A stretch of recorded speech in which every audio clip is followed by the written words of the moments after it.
Okay, 1 Samuel chapter 30. So the Israelites and the Philistines are about to fight. They've sent David away because the Philistine leaders don't trust David and his men. So they are now leaving, and then the Philistines and the Israelites are going to fight. So in this, we have the Amalekites spoil Ziklag. So this is the challenge that's happening is the Philistines are going to fight the Israelites. So the Amalekites, another army, decide we're going to go in, and they happen to go to the area where David and his men are in Ziklag. And so they get to fight David. They're probably not thinking about it, and they, we'll read more on this, but I bet you they were a little surprised to see David there. Verse 1, and it came to pass when David and his men were come to Ziklag on the third day, that the Amalekites had invaded the south in Ziklag, and smitten Ziklag and burned it with fire. So here's the thing that we learn in here is while the Philistines are away, the Amalekites come in knowing nobody's going to stop us. We're going to take this area out because it used to be a part of the land of Judah, basically. And so David comes in with his 600 men, and they find their town destroyed, basically. Verse 2, and had taken the women captives that were therein.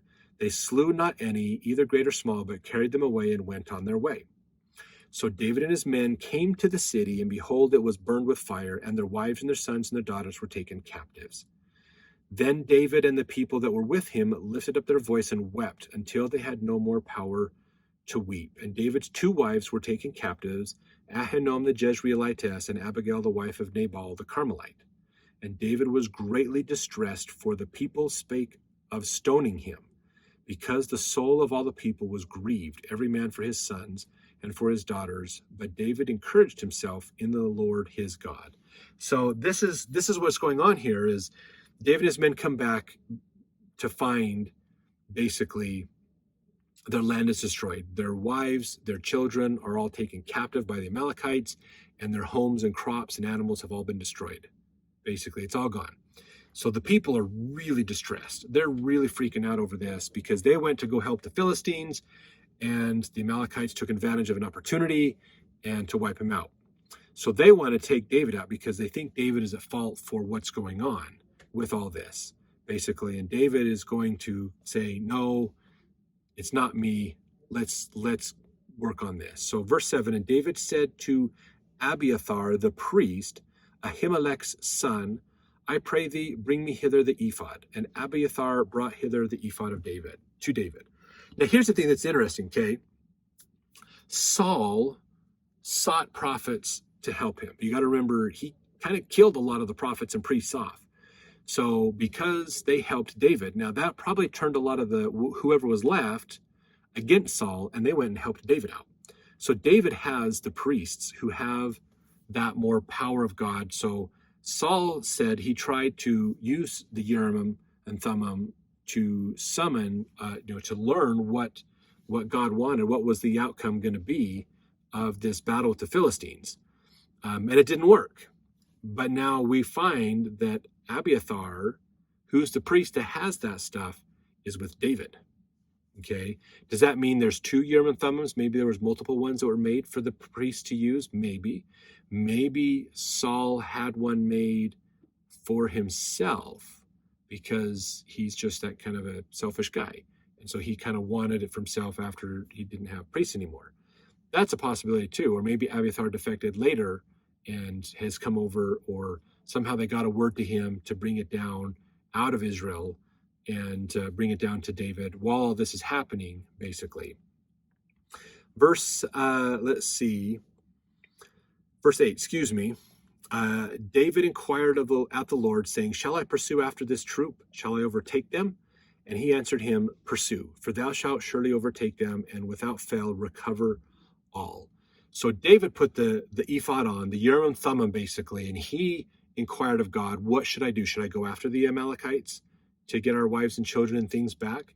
And he received revelation from God to say, yes, go take them out. You'll win. You'll get all your stuff back, basically. It worked for David, not for Saul. David was more righteous, remember. He was keeping the commandments of God, doing those things, and Saul had not. So verse 9, so David went, he and the 600 men that were with him, and they came to the brook Besor, where those that were left behind stayed. But David pursued, he and 400 men, for 200 abode behind, which were so faint that they could not go over the brook Besor. So he started out with 600 men, but he said basically 200 couldn't make it all the way. Now there's interesting, last time they used these battles, remember, he left 200 behind to watch their stuff while 400 went with him. So he probably has this group of 200 men that are helping him that are either old or have been wounded in battle. They want to fight. They want to be on the side of David, but they can't fight as well. They can't move lightly on their feet. So they could be old, they could be injured, they could be people who maybe aren't true, warriors. They're like the priests kind of people. They want to fight and follow the leader, but they're not necessarily trained properly or meant to be the leader, a warrior. So anyways, those 200 stay at the brook river Besor. And the other 400 go with David to take out the Amalekites. Verse 11, and they found an Egyptian in the field and brought him to David and gave him bread, and he did eat, and they made him drink water.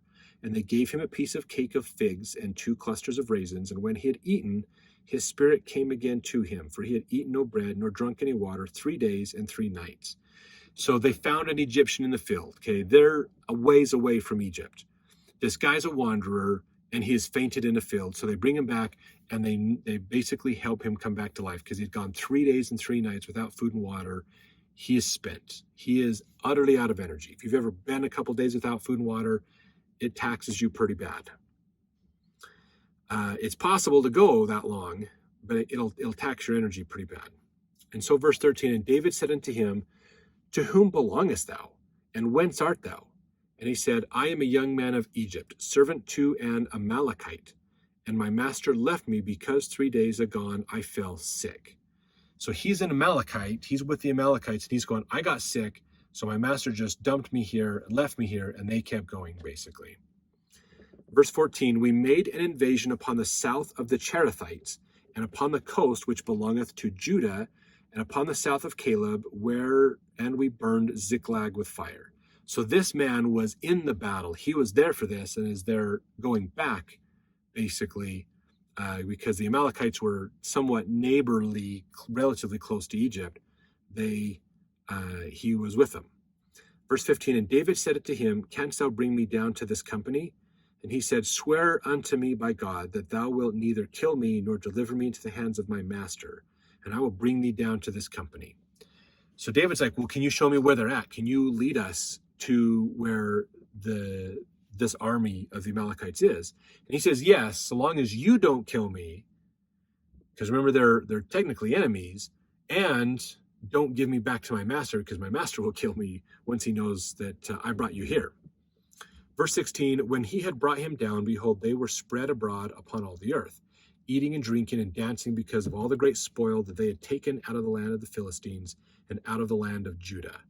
So again, while the Philistines are distracted with the armies of Israel, okay, and they don't tell us in that chapter, I believe it was 2 chapters ago in 28, that they don't tell us why the Philistines were ready to go up against Israel.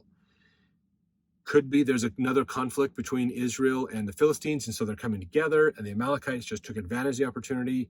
Could it be the Amalekites have decided, hey, we're going to be sneaky and convince the Philistines and the Israelites to fight, and then we're going to come in the back door? Maybe. We don't know which one it is, but we just know that the Amalekites are taking advantage of the opportunity to raid the Philistine lands and raid the parts of Judah they know they can get, because Philistines had occupied those lands, had taken them from Judah, and they basically found a quick, easy shot, and they took it. Verse 17, and David smote them from the twilight even unto the evening of the next day.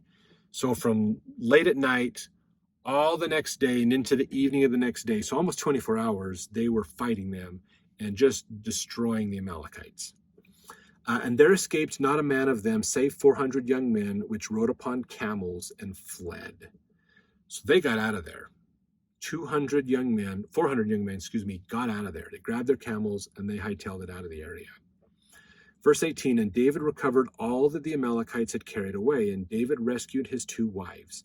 And there was nothing lacking to them, neither small nor great, neither sons nor daughters, neither spoil nor anything that they had taken to them. David recovered all. So they got it all back. Verse 20, David took all the flocks and the herds, which they drave before those other cattle, and said, this is David's spoil. And David came to the 200 men, which were so faint that they could not follow David, whom they had made also to abide at the brook Besor. And they went forth to meet David and to meet the people that were with him. And when David came near to the people, he saluted them. And then answered all the wicked men and the men of Belial, of those that went with David, and said, because they were not with us, we will not give them aught of the spoil we have recovered, save to every man his wife and his children, and that they may lead them away and depart. So what verse 22 is talking about is when David met up with those other 200 men who couldn't make the rest of the journey, David saluted them and greeted them warmly. And the 400 men that were with David, the ones that were the men of Belial, the wicked man, they said, we are not going to share any of the spoil with them. They didn't do the work to gain the spoil. Why should we share with them? They get their wives, they get their stuff back, but nothing more than what they deserve to get. We deserve the spoil because we're the ones that fought. We're the ones that did the work. So they're not willing to share, basically. So verse 23, then said David, ye shall not do so, my brethren, with that which the Lord hath given us, who hath preserved us, and delivered the company that came against us into our hand. For who will hearken unto you in this matter? But as his part is that goeth down to the battle, so shall his part be that tarrieth by the stuff. They shall part alike. So what he's saying basically is, look, just because they didn't go to battle doesn't mean they're not worthy of having some of the spoils of this. Okay, we are a team. We're all together. Here's what we're going to do. Basically, you get your stuff back, and then the spoils we're going to divide out, basically. Verse 25, and it was so from that day forward that he made it a statute and an ordinance for Israel unto this day.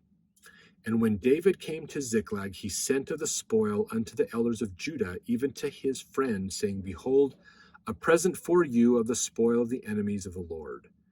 To them which were in Bethel, and to them which were in the south Ramoth, and to them which were in Jatir, to them in Aroer and Siphmoth, and to them that were in Eshtemoa, to them in Rachal, and cities of the Jerishmeelites, to them which were in the cities of the Kenites, and to them which were in Hormah, and Chor-Hashan, and Athak, and Hebron, and all the places where David himself and his men were wont to hunt. So David not only brought the spoils of the Amalekites back, but then he actually gave a lot of that to the families, the people in Judah, to realize David is of the tribe of Judah.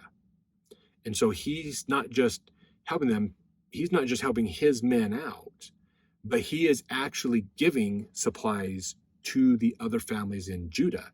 Some of them were probably raided and hurt by the Amalekites, so he's giving them their stuff back, basically.